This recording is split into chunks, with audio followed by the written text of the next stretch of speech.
Est-ce que vous pourriez nous donner la décision de la commission d'indemnisation? Des enfants étaient contaminés, les contaminations avaient été portées à la connaissance des pouvoirs publics. La commission considère que le fait de ne pas procéder à un relogement ou à des travaux d'urgence des gens qui sont en situation de danger constitue un délit. Malheureusement, on ne compensera jamais à la mesure des dégâts qui ont été commis, mais c'est le minimum qui doit être fait. C'est une victoire partielle. Ça va être un moyen de faire pression sur les autorités pour qu'ils prennent encore plus en considération ce problème du logement et du saturnisme et des enfants contaminés.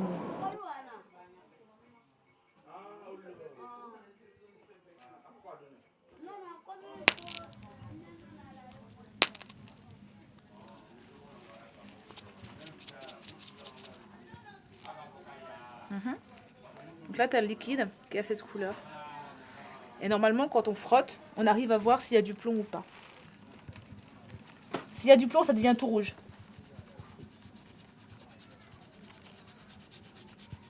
Voilà. Là, il n'y a pas de doute possible.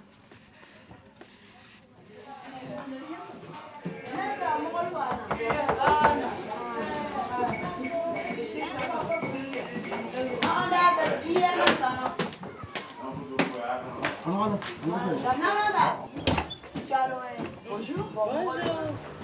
On va se voir tout à l'heure.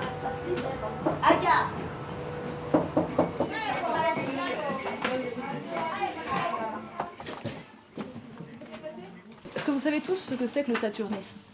Vous savez ce que c'est ou pas? C'est une maladie qui touche surtout les enfants en bas âge, les petits, et qui est liée au logement. Il y a une vieille peinture qu'on appelle la peinture au plomb, ou la peinture à la céruse, qui maintenant est interdite, qui refait surface à cause de l'humidité. Cette peinture, elle est dangereuse. C'est pour ça qu'elle a été interdite en 1948. Elle est très dangereuse parce qu'elle provoque, par les poussières qui s'en dégagent, ou alors parce que les enfants, quand elles tombent, quand elles s'écaillent comme ça, les enfants, les petits surtout, qui mettent un peu toujours tout à la bouche, ont tendance à mettre leurs doigts à la bouche facilement, des fois avec des morceaux de peinture dessus. C'est surtout les poussières qui sont dangereuses. Moi, je l'ai appelé ce matin. Et elle me dit que c'est bon, quoi. Que je peux venir. Et puis après... Non, je ne savais pas qu'il y avait cette maladie dans cet immeuble. Je l'ai habité, je savais que l'immeuble était insalubre, mais dit qu'il y avait une maladie grave qui peut jouer sur la santé de l'enfant, ça, je ne le savais pas. Je l'ai vu qu'il mange des peintures, n'importe quoi qu'il trouve par terre, il le prend et il met dans sa bouche. Un jour, je suis allée à la PMI, j'ai demandé de faire une prise du sang pour voir s'il n'est pas de saturnisme. C'est là qu'ils ont fait la prise du sang. Après, ils m'ont donné des résultats. Il y a une dame qui est venue me voir ici pour me dire que votre fils il a saturnisme, qu'on doit le soigner. Ils ont fait la prise de sang de presque tous les enfants de l'immeuble. Ils ont trouvé qu'il y avait pas mal d'enfants qui avaient le saturnisme. Parce que je l'ai vu que tout le temps, il me dit que maman, j'ai mal au ventre. Et puis je le vois qu'il est en train de maigrir. Il me dit tout le temps qu'il a mal au ventre. J'ai dit, ça va passer. On va aller à l'hôpital demain. On peut le mesurer avec les tests, comme j'ai fait tout à l'heure, voir s'il y a du plomb dans l'immeuble ou dans le logement. Mais le meilleur moyen de savoir s'il y a les dangers qu'il peut y avoir, c'est par les prises de sang qu'on fait aux enfants. Donc à travers ces prises de sang, on voit s'il y a ou pas une intoxication. Ce qu'on admet en général comme seuil, c'est à partir de ce chiffre-là qu'il y a ou pas intoxication, en tout cas il y a danger ou pas, on va dire, c'est le seuil de 100 microgrammes.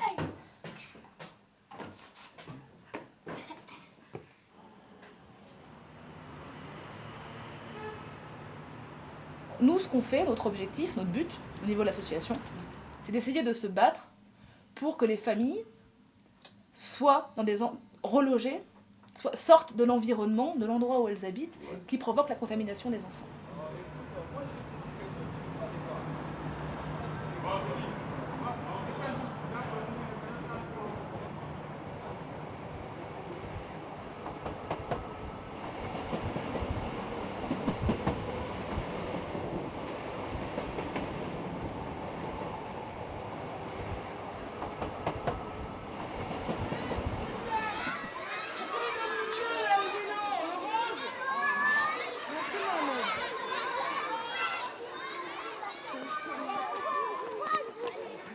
Pourquoi tu pleures alors hein? Quand je te dis de mettre ton chapeau, c'est pas bien grave. Il faut que tu sois une grande fille, que tu le mets toute seule, mon petit bouchon. Disons que je suis maîtresse d'école au départ. Et s'il y a une chose que je dirais plus jamais aux enfants, c'est de se mettre du plomb dans la tête. On dit souvent ça. Toi, il faut que tu mettes du plomb dans la tête. Mais le plomb, je l'ai rencontré dans la tête des enfants, effectivement, mais pas sous la forme que je croyais, c'est-à-dire sous une forme maladive. Il y avait des enfants dans l'école qui étaient un peu bizarres, qui s'endormaient d'une manière un peu inquiétante. Et je ne sais pas ce qui m'a pris, c'est une chose que je ne fais jamais d'habitude. Et je suis allée les voir chez eux. Donc j'ai découvert un habitat extraordinairement précaire, hein, très très insalubre, très pénible à voir. Ça touche principalement les enfants pour deux raisons. Parce que l'enfant ingère davantage que l'adulte le plomb. La barrière intestinale n'est pas encore formée, etc. Donc il y a une ingestion plus importante. Et deuxièmement, une sensibilité très très importante de certaines cellules en cours de développement, principalement le cerveau, parce que le cerveau continue à se développer pendant une période qui peut se chiffrer à 2 ans. En plus, c'est un poison un petit peu sournois parce que l'empoisonnement n'est pas forcément visible. Dans les formes légères, modérées, ne donne aucun signe spécifique. C'est-à-dire qu'on ne peut pas reconnaître cliniquement qu'un enfant est intoxiqué par le plomb. Ça peut donner des douleurs abdominales, ça peut donner des troubles du comportement, ça peut donner de l'agitation ou au contraire de la somnolence. Généralement, c'est une excitabilité, mais ça peut être également un retard d'apprentissage, difficulté d'élocution. C'est uniquement sur les facteurs de risque qu'on va y penser, c'est-à-dire, tiens, où est-ce qu'habite cet enfant, dans quelles conditions il vit, comment est l'appartement, quand est-ce qu'il a été construit, dans quel état sont les murs, combien de personnes vivent dans cet appartement. Puisque l'intoxication, elle va avoir lieu dans un appartement construit avant 1948, mais ça, il y en a plein à Paris. Là, cet appartement ici, mon cabinet médical, il est construit avant 1948. Mais les peintures de plomb, c'est les peintures qu'on utilisait en sous-couche. Donc ici, il y a du plomb sûrement dessous, mais les murs sont en bon état, donc le plomb reste dessous. Donc c'est à la fois un facteur de risque, c'est un appartement construit avant 1948 et un appartement suroccupé et dégradé.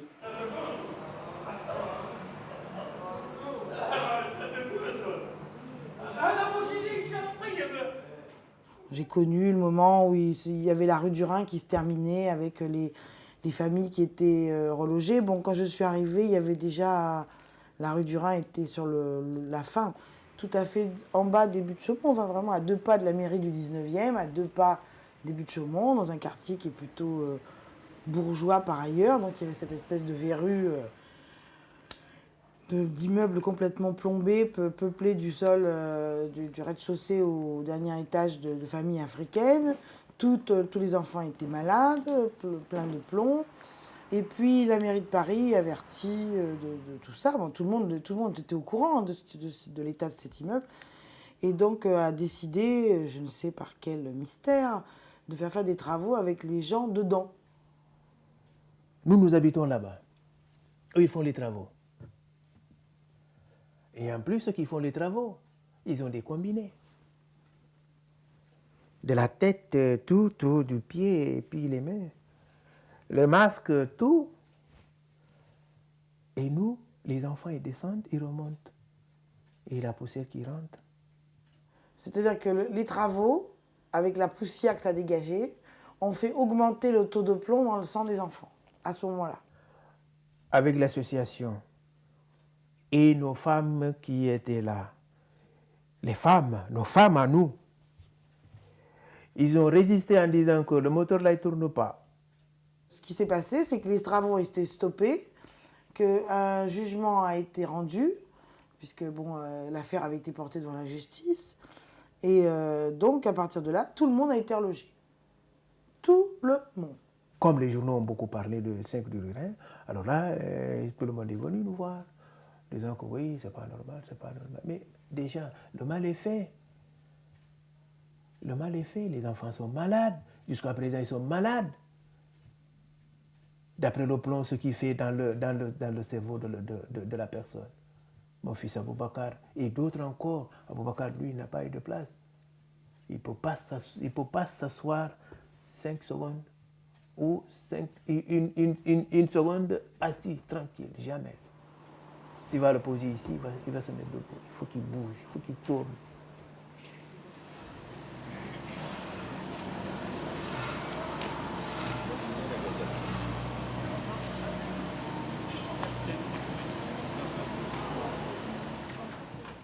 Regardez bien sauter. C'est un excellent sauteur, hein, ce Magnus. Oui, le problème de Magnus, c'est qu'il est comme pas mal de ses petits camarades. L'assistant social, il m'a appelé, il m'a dit Madame El Kodari, il faut secouer ton fils. Il faut le secouer parce que il commence à chuter. À chuter du travail. Il était un bon élève tout le temps. Depuis qu'il est rentré au maternel, tout le monde il le trouvait que un enfant très intelligent, un enfant très très très bien. J'ai parti chez le médecin, je lui ai montré les photos de la maison. 10 jours, ils ont venu. Le laboratoire de Paris, il a prélevé le plomb, il a trouvé des plombs dans le salon, dans les toilettes, dans la petite salle à manger. Il a trouvé des plombs partout. Dans toutes les autres maisons, ils étaient en bon état, qu'il y avait que celle-là qui était en mauvais état. J'avais vu les murs, la peinture elle tombait, c'était gris marron. Et après, quand on était petits, moi et Mohamed, je sais pas, on jouait et à un moment lui il suçait ou quelque chose comme ça. Dans les toilettes, je mangeais tout le temps. Quand elle savait les enfants qu'il a des plombs et tout, même les copains ils ont dit ah non, je ne jouais pas avec lui, il a des plombs. Ils ont peur de moi, alors quand je voulais jouer, je m'avançais près d'eux, après ils partaient. C'est vrai, il a souffert au début. J'ai cru que c'était comme la grippe ou la varicelle, comme ça. Il me dit personne ne veut jouer avec moi, tout le monde a la peur de moi, jette-moi à la poubelle. Il descend, me dit je me jette à la poubelle.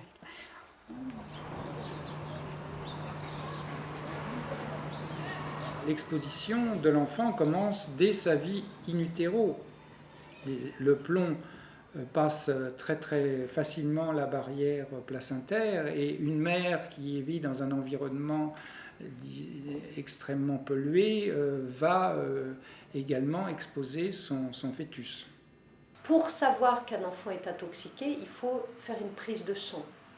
C'est la plombémie, le taux de plomb dans le sang. Et même cette prise de sang, elle n'est pas très satisfaisante parce qu'elle donne le taux de plomb à l'instant où on a fait la prise de sang.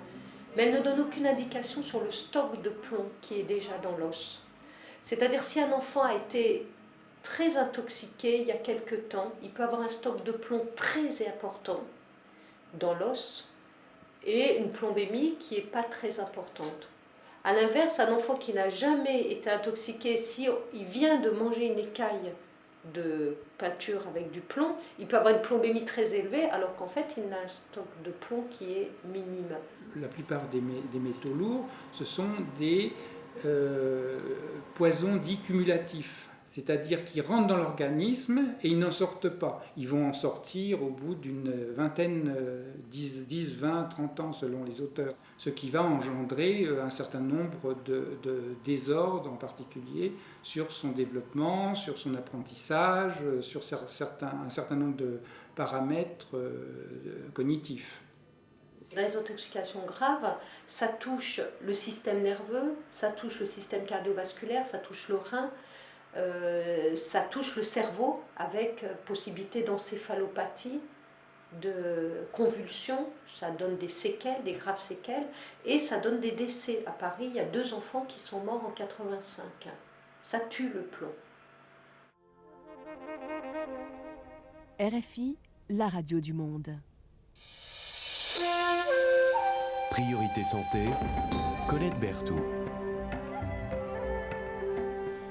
Bienvenue à tous. Le plomb fait partie de notre environnement depuis la plus haute antiquité. Il semble que ce soit un des premiers métaux que l'homme ait su travailler. On trouve en effet des oxydes de plomb utilisés comme pigments dans des poteries qui dateraient de 7000 ans avant Jésus-Christ. Du plomb, aujourd'hui, il y en a partout, dans la fabrication des peintures, dans les batteries d'automobiles. On l'utilise pour les travaux de couverture, en imprimerie, pour remettre en état les ouvrages d'art. On le retrouve aussi en chimie, en métallurgie et dans des industries du verre ou de la céramique. Et puis, il y a une présence plus insidieuse du plomb que très récemment encore, on négligeait de prendre en considération, excepté quelques rares médecins alertés par des anémies étranges et des signes neurologiques chez les enfants. C'est le plomb dans la maison. Le plomb responsable du saturnisme, une maladie qui va de pair souvent avec des conditions de vie difficiles, des logements insalubres. On donnait 70 000 personnes ou 70 000 enfants, pardonnez-moi, j'ai un petit doute, qui ont aujourd'hui un taux de plomb dans le sang qui dépasse la norme. Alors sur la France entière, il y a plusieurs centaines de milliers d'enfants exposés. En Île-de-France, on estime qu'il y en a 70, mais vous savez, on peut discuter 80 000, peut-être un peu plus. À Paris, ce qu'on sait, c'est qu'il y a plusieurs milliers d'enfants, non pas exposés, mais atteints.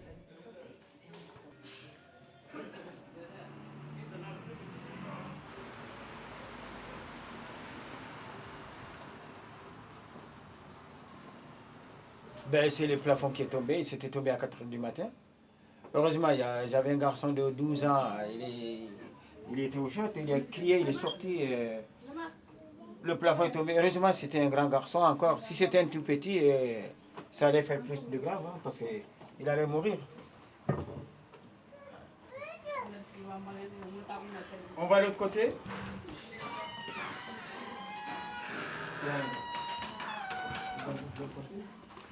Voilà,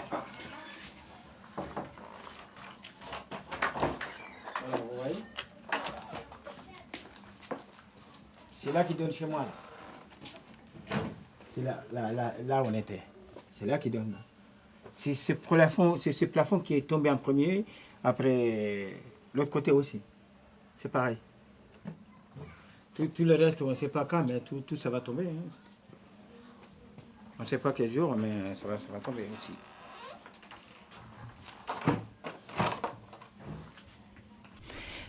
Madame Châtenay, dans votre école, donc, vous avez réussi à mobiliser les familles, d'abord les enseignants autour de vous, hein, oui, et puis les familles pour prendre conscience, mais à partir de cela, ce sont des familles pauvres. Qu'est-ce qu'elles peuvent contre les peintures au plomb, par exemple? Bon, il faut bien savoir, et le docteur Jomier sera bien d'accord avec moi, que le seul traitement du saturnisme, c'est le relogement.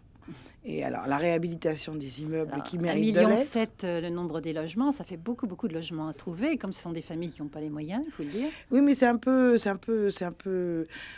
caricatural de dire les choses comme ça. La plupart du temps, c'est vrai qu'il y a des familles parmi elles qui sont sans papier. Alors là, c'est un autre problème. Il y a des familles qui sont pauvres, c'est vrai, mais elles ne sont pas toutes pauvres. Certaines ont tout à fait les moyens de payer un loyer normal, je dirais, ou un loyer aidé. Mais un loyer, plein de ces gens travaillent, ont des papiers, payent leurs impôts et vivent dans des conditions où personnellement, moi, je ne resterai pas une heure. Et les gens ne le savent pas. Alors, la politique du logement, c'est une politique à long terme. On ne trouve pas 1 700 000 logements du jour au lendemain. Ça, c'est certain. Mais le fait de vivre dans un environnement, ça construit toute sa vie. Un enfant qui vit dans un appartement convenable, avec des parents qui ont autre chose en tête que la survie immédiate, c'est un investissement à long terme. Parce que comme il n'y avait rien, on a mis ce fil pour protéger, pour que les enfants ne vont pas se jeter dedans.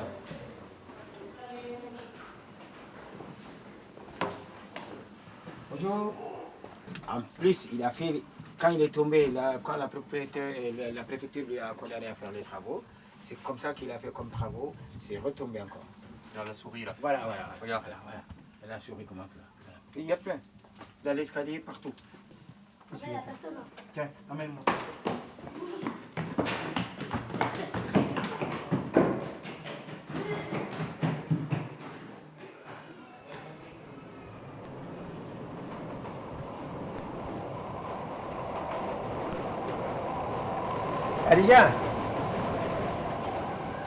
Adija. C'est bon, on a trouvé un bon appartement. Aboubacar, c'est bien. C'est bien pour Aboubacar. Le PAC m'a écrit en disant que oui, vous allez visiter dans le 15e, il y a un appartement là-bas si ça vous intéresse. Bien sûr, ça va m'intéresser. Je n'ai pas le choix. Moi, M. Sané, je n'ai pas le choix. Je veux que la santé de mes enfants. Mais ce n'est pas pareil que dans le 19e. Hein. C'est pas pareil, c'est pas pareil. Ici c'est un autre monde. Où sont tes voitures? Voilà. Le français, tu lui parles, il comprend, mais il ne te dira jamais le mot. Ça, c'est quoi? Broum.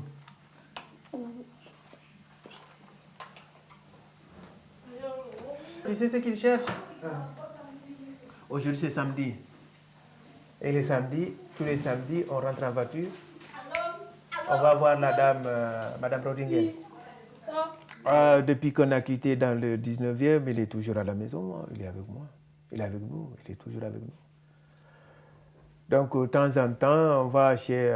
il nous donne le rendez-vous, on va chez un psychologue, de temps en temps, chaque 15 jours du mois, on s'en va chez le psychologue. Il n'a jamais été à l'école. Hein. Je l'ai inscrit dans l'école chez soi, ou l'école chez vous, je ne sais pas comment on dit ça. Oui, l'école chez vous. Je l'ai inscrit là-bas. Et la maîtresse, elle est venue, elle a fait, je crois qu'une semaine.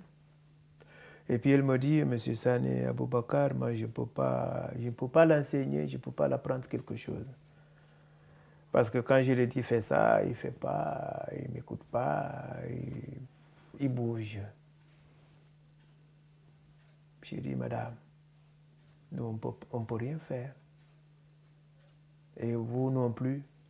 Et pourtant, c'est votre travail. Si vous ne pouvez pas, on ne peut pas vous obliger. Nous le gardons avec nous. Et il est parti.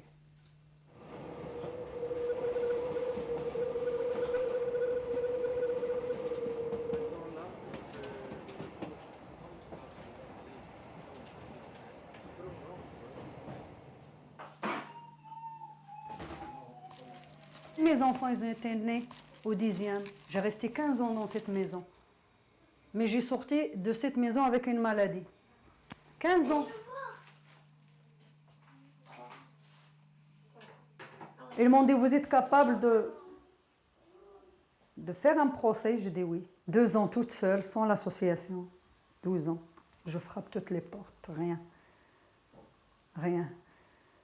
Et 2 ans et quelques avec l'association. 2 ans. Jusqu'à qu'on a obtenu ici. J'ai changé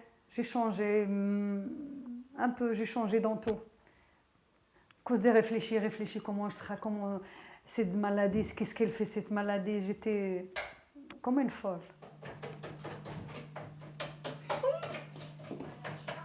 Il y a un chat là-bas.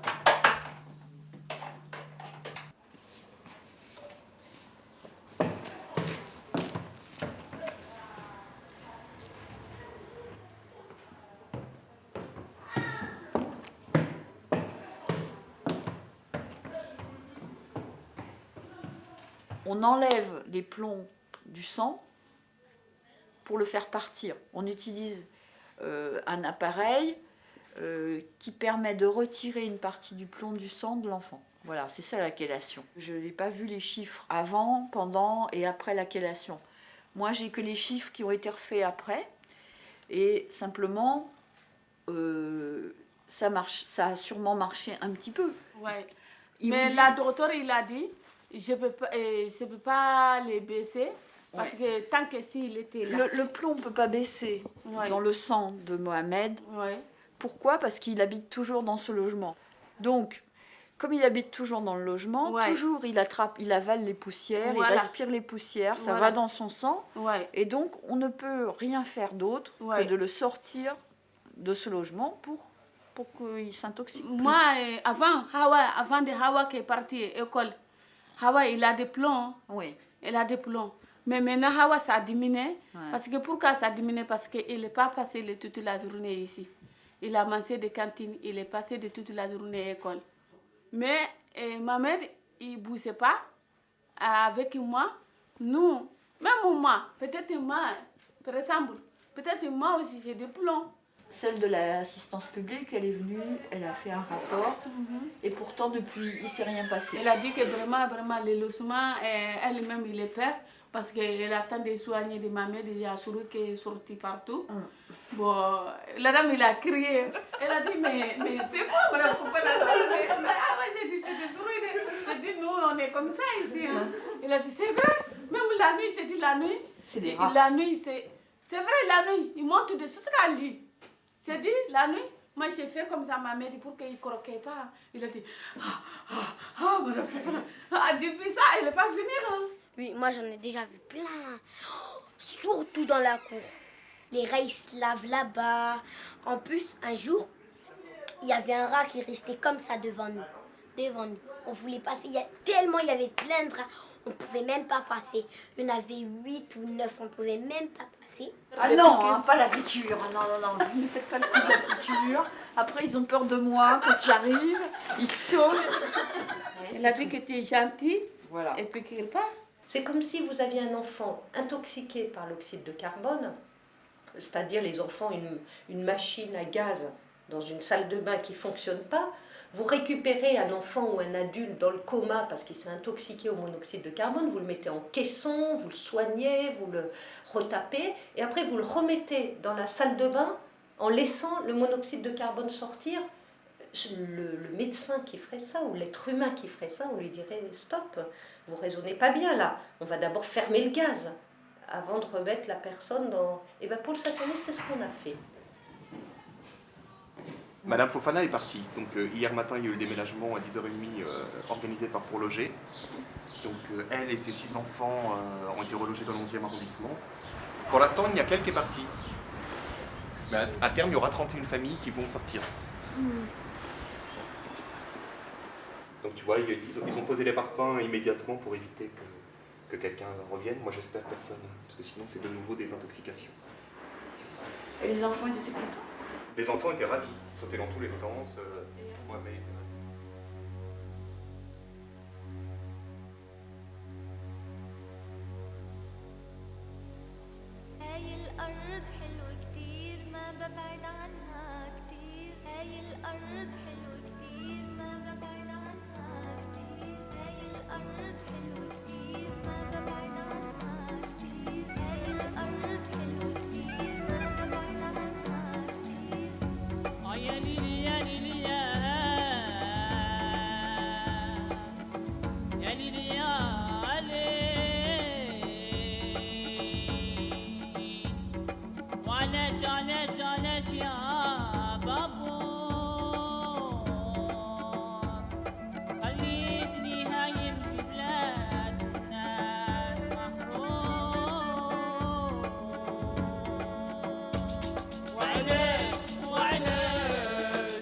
يا بابا